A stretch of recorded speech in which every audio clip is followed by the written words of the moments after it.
형제들아, 신령한 것에 대하여 나는 너희가 알지 못하기를 원하지 아니하노니 너희도 알거니와 너희가 이방인으로 있을 때에 말 못하는 우상에게로 끄는 그대로 끌려갔느니라. 그러므로 내가 너희에게 알리노니 하나님의 영으로 말하는 자는 누구든지 예수를 저주할 자라 하지 아니하고 또 성령으로 아니하고는 누구든지 예수를 주시라 할 수 없느니라. 아멘. 11장에서도 알지 못하기를 원하지 아니한다라고 하는 이와 같은 표현을 사도 바울이 사용을 했었죠. 이것은 지금까지 여기에 대해서 사도 바울이 고린도 교회에서 목회하고 선교할 때에 이런 표현을 사용을 하지 않았을 겁니다.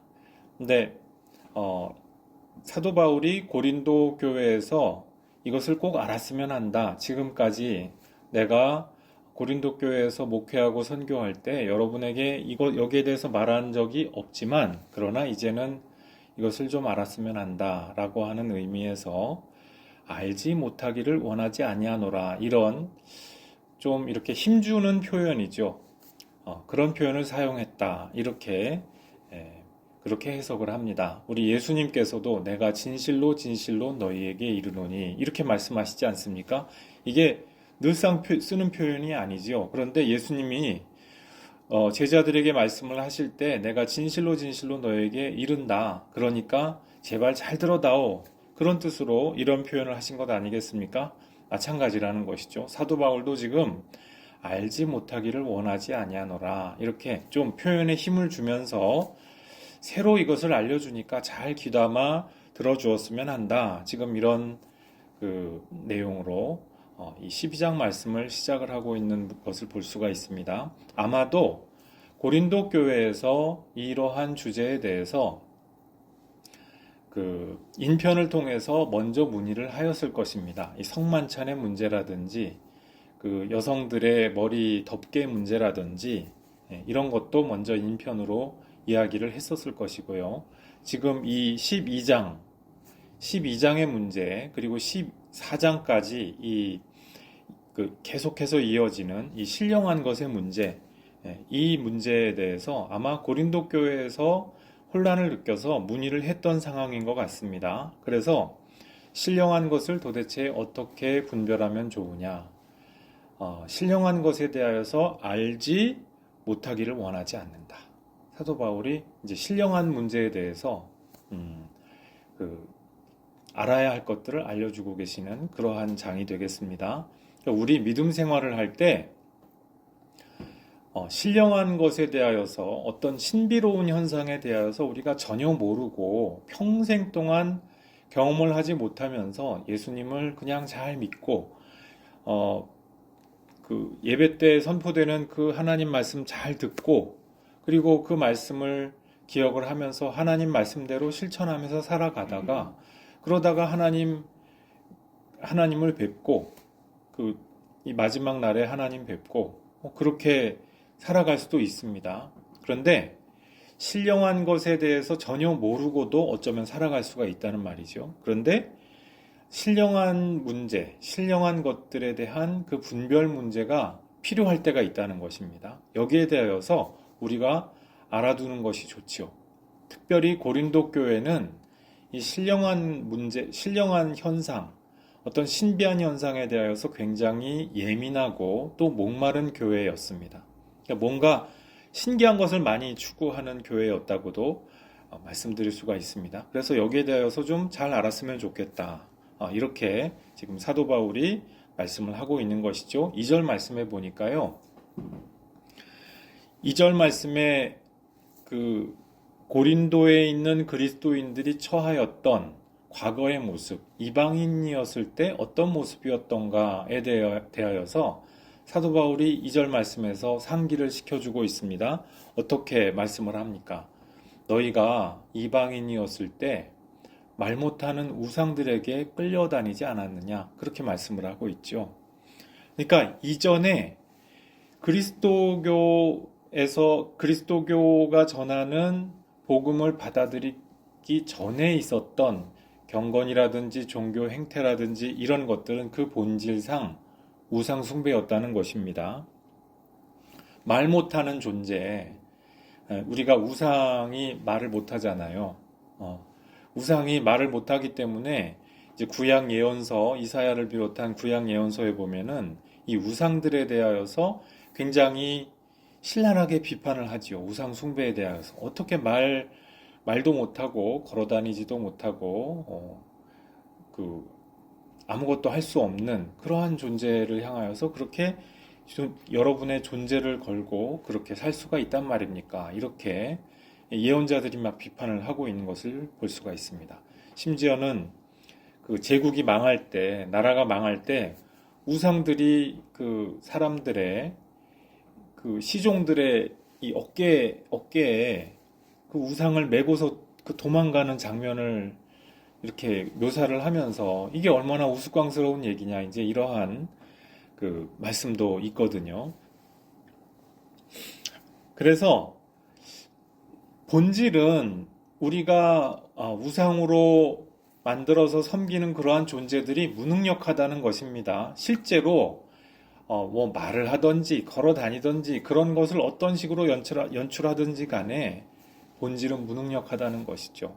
그리고 어떠한 영적인 현상을 통하여서 능력이 나타나게 하였을지라도 그 본질은 무엇입니까? 진리를 결코 말할 수가 없는, 진리를 말하는 데 있어서 무능력한 존재들이다. 지금 사도 바울은 이걸 말씀을 한다는 것입니다. 우리가 우상 숭배를 할 때 본질은 하나예요. 진리에 대하여서 무능력한 그러한 존재들이라고 하는 것입니다. 우리가 이 세상에 수많은 그 귀신들과 섬기는 대상들이 있죠. 그 대상들이 저마다 자기의 능력을 과시하려고 그렇게 이야기합니다. 그리고 여러 가지 일들을 하지요.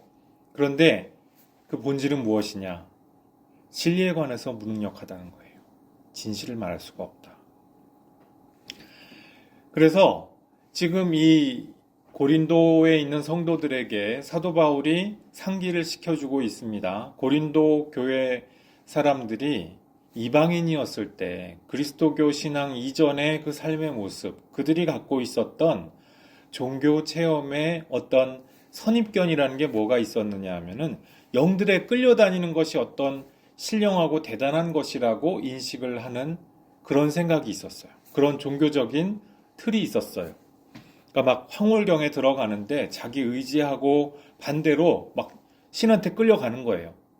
그들이 신들이라고 부르는 어떤 영한테 막 끌려가면서 심지어는 어떤 막 신을 저주하면서 자기는 안 하려고 하는데 강제로 황홀경에 끌려 들어가게 돼서 그렇게 저항했다. 이것이 헬라 종교에 관련된 그런 문헌들에 실제로 나오는 기록이거든요. 그러니까 이러한 종교적인 선입관과 자기들의 선입 주견에 의해서 기독교 신앙을 판단을 해온 것입니다. 고린도 교회 사람들이. 그런데 지금 사도 바울은 여러분들이 우상 숭배할 때 그렇게 영들에게 끌려다니지 않았느냐, 이것을 물어보고 있어요. 상기시켜주고 있습니다. 바꿔 말씀드리면은 내가 지금 그리스도인일 때는 어떻다는 얘기입니까? 내가 그렇게 강제로 끌려다니는 처지가 아니라는 뜻이죠. 성령 하나님께서 우리에게 오십니다. 성령 하나님께서 우리에게 믿음을 불어넣어 주시죠. 여러 가지 신비로운 것들을 경험할 수 있도록 우리를 이끌어 주십니다. 그런데 이 경험은 우리를 막 이끌고 우리가 알지 못하는 곳으로 막 그러한 반강제적이고 비인격적이고 반인격적인 그러한 식의 드라이브가 아니라는 거예요. 그런 충동이 아니라는 것입니다. 왜 그렇습니까? 성령 하나님은 인격적인 분이시기 때문에. 가장 신비롭고 신령한 분이신 성령 하나님께서는요, 우리 가운데 인격적으로 임하셔서 우리와 대화하시고 소통하시는 분입니다. 그래서 막 영에게 이리저리 끌려다니면서 어떠한 기기묘묘한 일들이 일어난다. 그거는 글자 그대로 기묘한 일이죠. 아름답지 못한 일이죠. 성령 하나님이 임재하시면은 우리 인격이 오히려 자유로워지고 해방되는 일이 일어나게 된다라고 하는 것입니다. 성령이 임하는 곳에 거기에는 자유와 해방이 있게 된다고 하는 것입니다. 그래서 우리가 어떤 신령한 것, 신비 현상에 관해서요, 신비 현상이 일어났다고 해서 그걸 덮어놓고 믿는다면 이건 곤란한 태도라는 것입니다.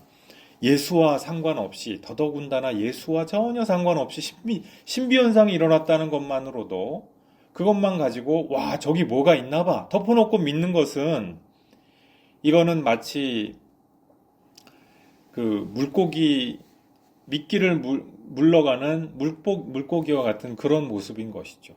세상에 공짜는 없거든요. 최근에 그 외신 해외 토픽 중에 이런 소식이 떴더라고요. 남미의 어디였던 것 같은데, 거기서 우리식으로 얘기하면 분신사바 뭐 이런 그 놀이를 소녀들이 모여서 한 거예요. 와, 이런 거 실제로 신기해! 그러면서 한 거죠. 우리나라에서 이제 그런 게 좀 예전보다는 좀 덜한 것 같아서 조금은 좀 그 안심이 되는 측면도 있기는 한데, 이게 또 모르죠. 어느 때 이런 식으로 또 그 유행이 또 그 생기게 될지. 그런데 남미인가 어디에서 이런 일이 또 최근에 있었대요. 근데 실제로 거기에 어떤 악한 영이 임한 거예요.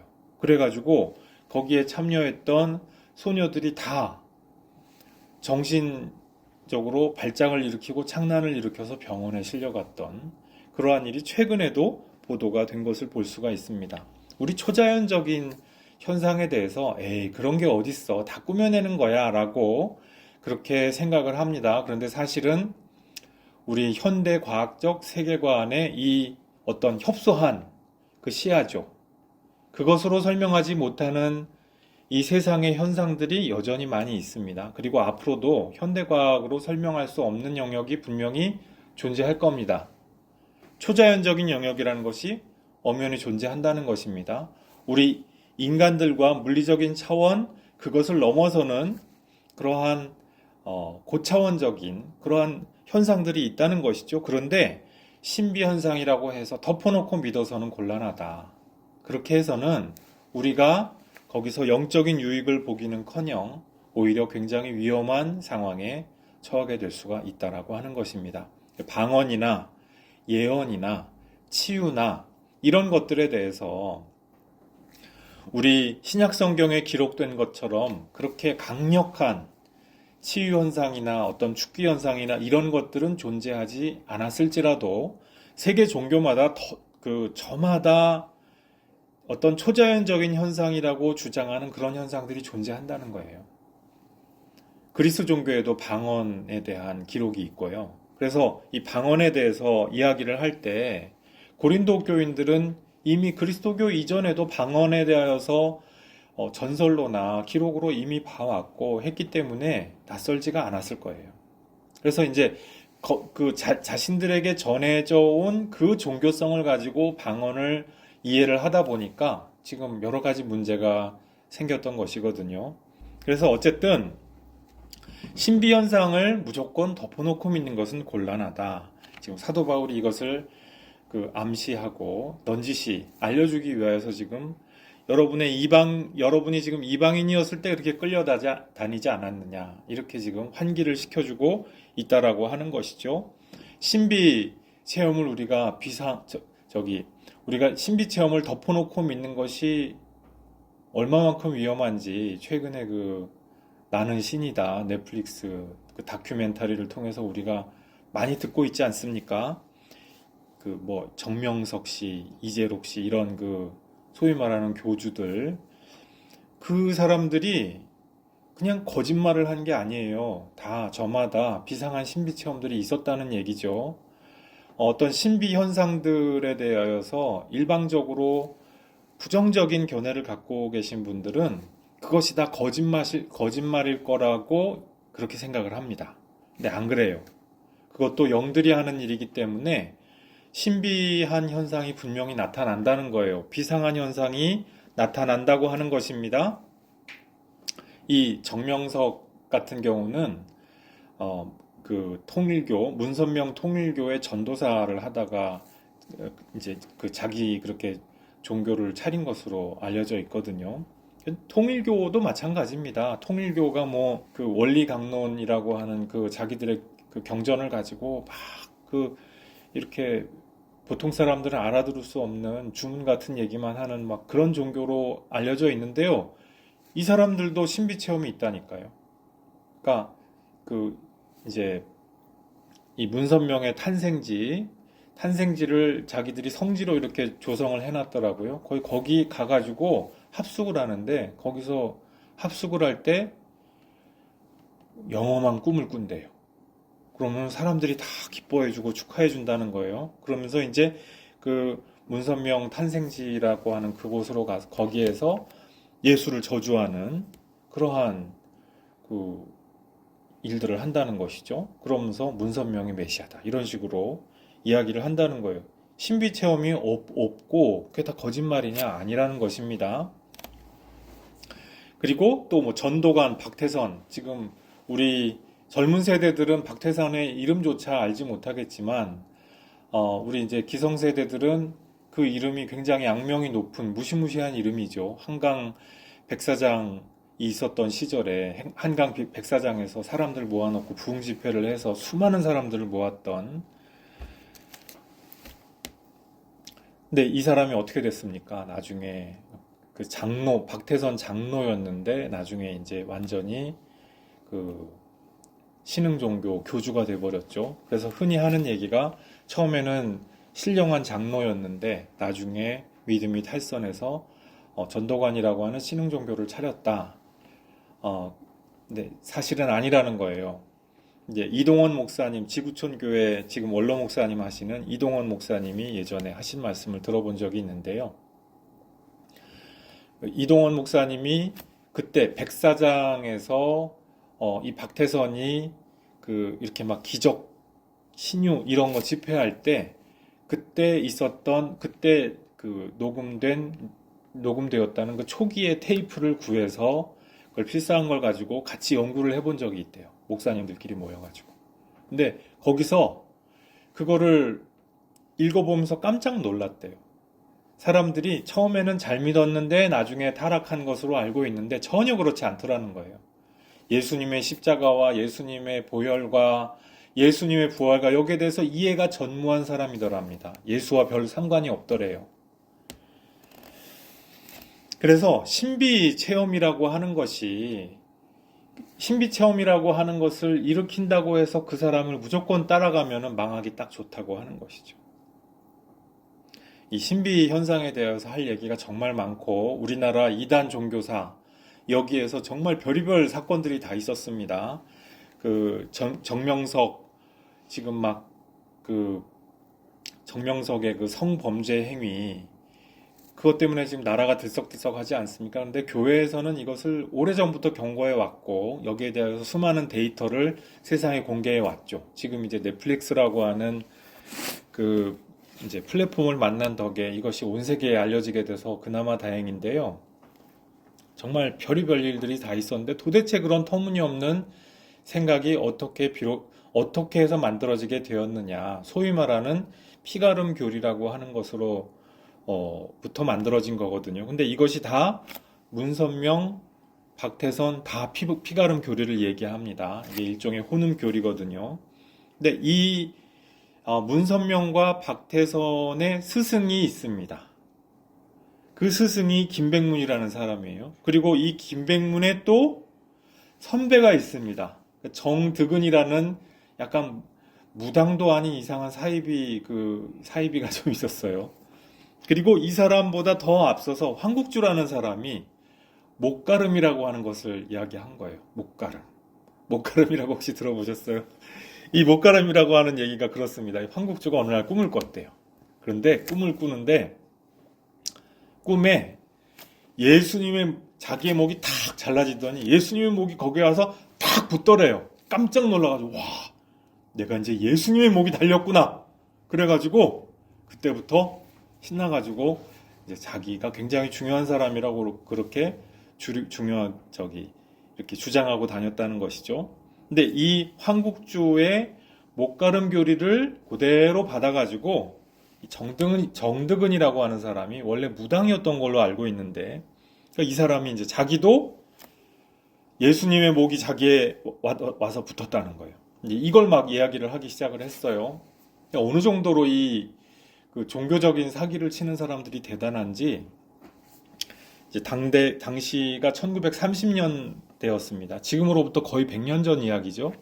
1930년대에 우리나라가 너무나 암울한 시절이었습니다. 1919년에 3.1운동이 무자비하게 탄압받았죠. 이제 일제에 의해서.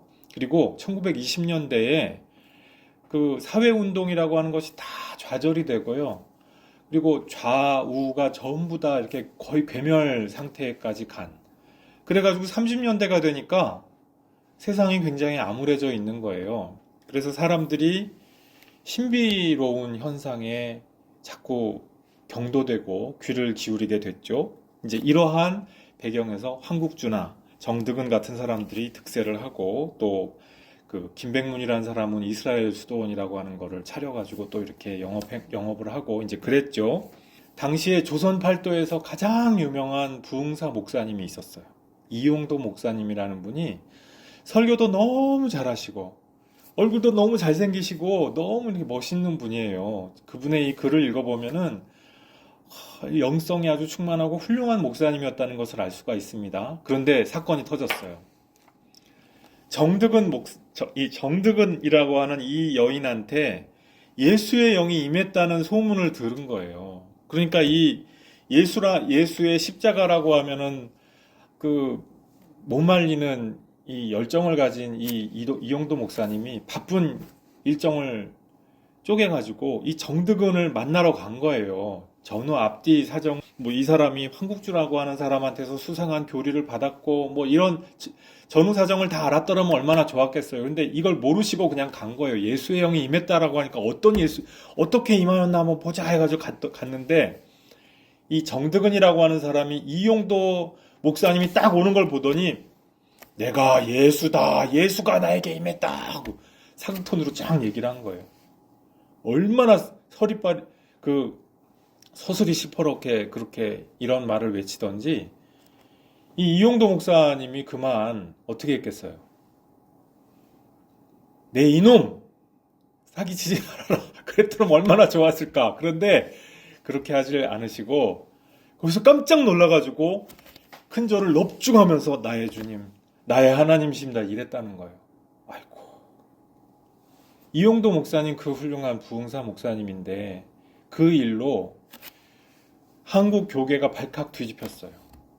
특히 소속 교단인 이제 감리 교단에서는 발칵 뒤집혀가지고 그렇게 해서 이단으로 단죄가 되는 이 정말 안타깝고 비극적인 일이 벌어지게 된 것이죠. 근데 그렇게 종교의 이름으로 어떤 영들의 힘을 입고 그렇게 행동하는 사람들에게는 보통 사람들이 상상하기 어려운 어떤 비범한 카리스마 같은 것이 있어요. 신비로운 현상들도 나타나요.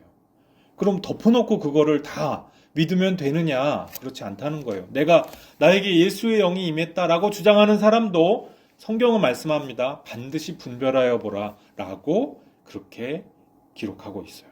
이용도 목사님이 그 훌륭한 목사님도 이걸 놓쳐버리신 거예요. 그때 당시에 아차 싶으셨겠죠.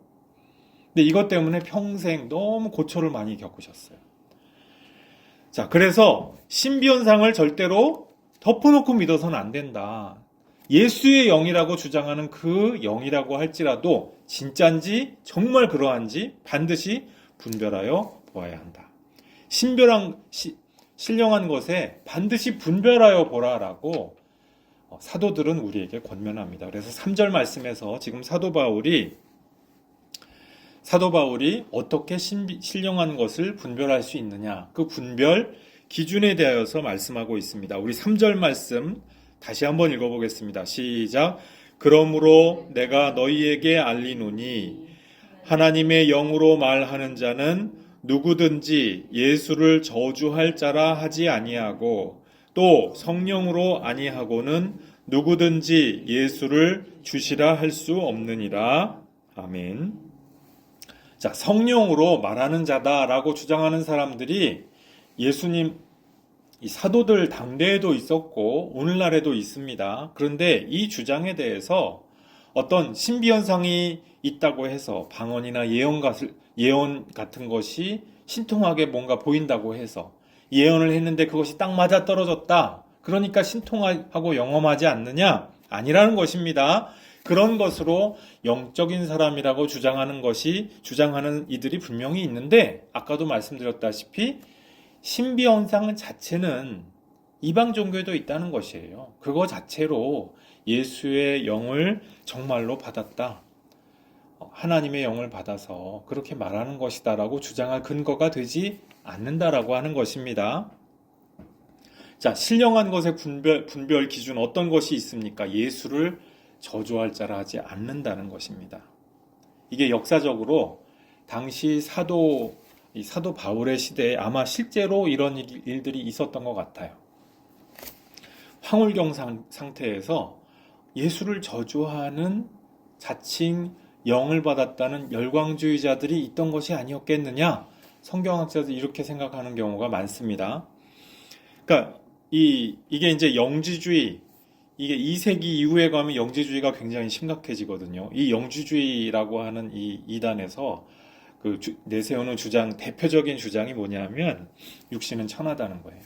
육신은 별 볼 일 없고 천하고 죄된 것이고 영만이 훌륭한 것이다.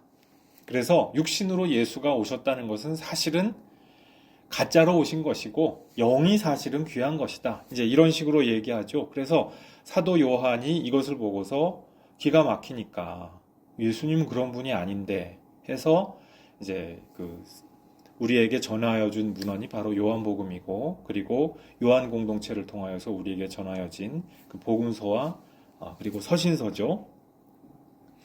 근데 이제 이미 바울 시대에도 그런 영지주의의 시초가 있었던 것 같아요. 그래서 육신의 예수를 자기가 영적인 황홀경 상태에서 저주하면서 그것이 대단히 어떤 자기가 영적인 상태에 들어가는 것이라고 착각하는 그러한 사람들이 있었던 것 같다는 것입니다. 그런데 여기에 대해서 그럴 수가 없다는 거예요. 그런 것은 믿음의 모습이 아니다. 또 예수를 저주하는 그 종교 단체가 또 있었습니다. 유대교에서 예수를 저주했죠. 예수에 대해서 저주하고 파문을 선언하고 아나테마라고 하는 그 저주 선언을 하고 이런 것이 또 유대교이기도 했죠. 근데 이 모든 것들이 정말 하나님의 영을 받은 그러한 종교라면, 그러한 믿음이라면 그런 일들을 할 수가 없다. 지금 사도 바울은 그렇게 우리에게 그 기준을 알려주고 있는 것이죠. 우리가 영적인 감동을 받아가지고 내가 어떠한 영적인 황홀경 상태에 있다 라고 할지라도 예수를 저주하지 않을 뿐더러 우리 기독교에서 어떤 신비를 체험한다고 하는 것은요, 우리 의지를 내려놓고 정신줄을 놓고 그렇게 해서 체험하는 것이 아니더라는 것입니다. 우리 사도행전에 보면은 마가의 다락방에 임하는 그 성령의 임재 장면이 있잖아요. 거기서도 보면은 거기서 기도하는 사람들이 막 쓰러지고 막 대굴대굴 구르고 이러지 않았다는 거예요. 거기서도 자기의 정의가 온전한 상태로 기도하는데 그 가운데에서 성령이 자유롭게 역사하신 것이거든요. 그래서 지금 여기서 이야기하는 예수를 저주할 자라 하는 소위 말하는 영적인 자들의 진짜 상태는 무엇이냐? 황홀경 상태에서 지금 악령에 사로잡힌 것이죠. 악령이 사로잡혀서 악령이 시키는 대로 말을 하는 그런 상태가 되어버린 것입니다. 우리가 믿음을 믿는 데 있어서 예수를 저주할 자라고 하지 않는 것, 어떤 의미에서든지 예수를 모욕하고 욕보이지 않는 것, 이것이 예수를 정말 믿고 하나님의 영이 임한 자들의 모습이라고 하는 것입니다. 그리고 정말 예수를 믿는 자는 어떠냐? 예수를 주라고 한다는 거예요. 우리 정명석이나 또는 이재록이나 이런 사람들 어떻게 보면은 하나님을 정말 잘 믿는 것처럼 그렇게 포장을 할 수가 있어요. 그런데 거기에는 예수를 정말 주시라고 하느냐? 말뿐이 아니라 행동에서도 삶에서도 정말로 그렇게 고백을 하고 있느냐? 여기에 대하여서 그렇지 않다는 것이죠. 자기를 어느새 예수와 동급으로 올려놓는 그러한 일들을 행하게 된다라고 하는 것입니다. 성령께서 우리에게 임하실 때 우리가 신령한 것들을 경험할 수도 있게 해주십니다. 그런데 여기에서 두 가지 성령의 사역을 우리가 반드시 명심을 하고 있어야 신령한 것들을 잘 분별할 수가 있다라고 하는 것이죠. 첫 번째로 성령께서는 어떤 일을 하십니까? 믿는 자의 지정의를 존중해 주신다고 하는 거예요.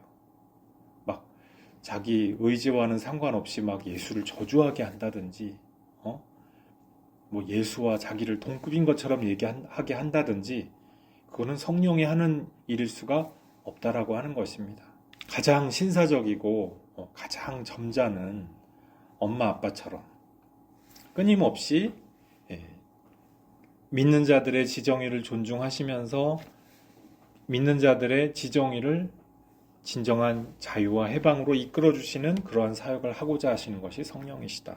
또한 두 번째로는요, 예수에 대하여서 올바른 영적인 통찰을 주신다. 그것이 성령의 사역입니다. 성령 하나님이 우리에게 임하셔서 행하시는 가장 크고 중요한 사역이 예수에 대한 올바른 영적 통찰, 올바른 영적 지식을 주신다고 하는 것이거든요. 예수가 그리스도시요 하나님의 독생자시라는 것을 고백하게 하는 분인데 어느 날 갑자기 내가 재림 예수야, 내가 보혜사야 이렇게 하면은 그렇게 이야기하는 사람의 안에 있는 그 영이 성령일 수가 있겠냐는 거예요. 독생자가 유일하게 나신 분이어서 독생자인데 내가 예수와 동급이야 이야기한다면 그건 거짓말이라는 것이죠. 예수를 오히려 욕보이는 자가 된다라고 하는 것 아니겠습니까? 그래서 우리 가운데 신령한 것들이 있을 수가 있습니다. 신비한 일들이 있을 수가 있어요. 그런데 명심할 일이 무엇입니까? 성령 하나님께서 예수에 대하여서 올바른 통찰을 우리에게 반드시 주시게 되어 있다는 것입니다. 모든 그리스도인들이 올바른 믿음을 갖고자 한다면 그 올바른 믿음의 핵심은 무엇입니까? 예수가 그리스도이시다. 하나님의 독생자이시다. 여기에 대하여서 올바른 통찰을 우리가 소유하게 된다면 그것이 진정 성령의 사역이고 성령이 주시는 그 생각이라고 하는 것이죠. 여기에서 벗어나는 것은 무엇입니까? 성령의 활동이 아니라는 뜻입니다. 교우 여러분, 우리가 여러 가지 이 세상에 신령한 것들 너무 거기에 매달리고 집착할 필요가 없어요. 성령 하나님께서 우리와 함께 거하신다고 하는 그것 자체가 이미 신령한 거예요. 그런데 여기에서부터 더 나아가서 우리에게 신령하고 신비스러운 일들이 일어날 수가 있어요. 막 기도했는데 어느 날 도저히 부정할 수가 없게 놀라운 응답의 사건이 일어나고 내 눈앞에서 귀신이 쫓겨나가고 병이 치유함 받고 이런 일들 있을 수가 있어요. 분명히 그것은 하나님께서 우리에게 가능성으로서 약속하여 주신 그러한 일들입니다. 그런데 그러한 일들이 있을 때 덮어놓고 믿느냐? 아니라는 거예요. 성령 하나님께서 우리에게 알려주시고자 하는 그 가장 중요한 것, 그것은 무엇입니까? 예수가 우리의 주님이시다. 예수가 하나님의 독생자이시다. 바로 여기에 대한 영적인 통찰이죠. 이것을 위하여서 결국은 신령한 모든 것도 존재한다라고 하는 것입니다. 이 영적인 분별 기준을 우리가 붙들고 있다고 한다면 어디에서든지 어떠한 모습으로든지 미혹당하지 아니하고 길 잃어버리지 아니하고 우리의 영적인 여정을 잘 걸어나가게 될 수 있을 줄로 믿습니다. 우리 성도 여러분들, 이 신령한 것의 분별 기준, 성령께서 예수에 대한 올바른 통찰을 허락하여 주신다. 이 믿음 붙들고 믿음의 여정 모두 승리하시는 여러분들 되시기를 주님의 이름으로 축복합니다. 기도하시겠습니다. 아버지 하나님, 주님께서 우리에게 신령한 것의 분별 기준 주셨다는 것을 사도 바울의 말씀을 통하여서 오늘 들었습니다. 아버지 하나님, 성령께서 우리 가운데 오셔서 여러 가지 신기하고 신비로운 일들도 행하실 수 있으나, 그러나 그 모든 일들 가운데에서 예수가 그리스도이심을 증언하시며 예수께서 하나님의 독생자이심을 증언하신다고 하는 사실을 다시 한번 확인합니다. 주님, 우리가 이 믿음의 기본 중의 기본이요, 핵심 중의 핵심인 이 분별 기준을 잘 우리 마음속에 간직하여서 잘 마음속에 새겨서 믿음의 길에서 탈선하지 아니하고 이탈하지 아니하고 끝까지 믿음의 길을 잘 경주하여 나갈 수 있도록 우리 가는 발걸음 주님께서 인도하여 주시고 동행하여 주옵소서. 감사드리옵고 예수님 이름으로 기도드리옵나이다. 아멘.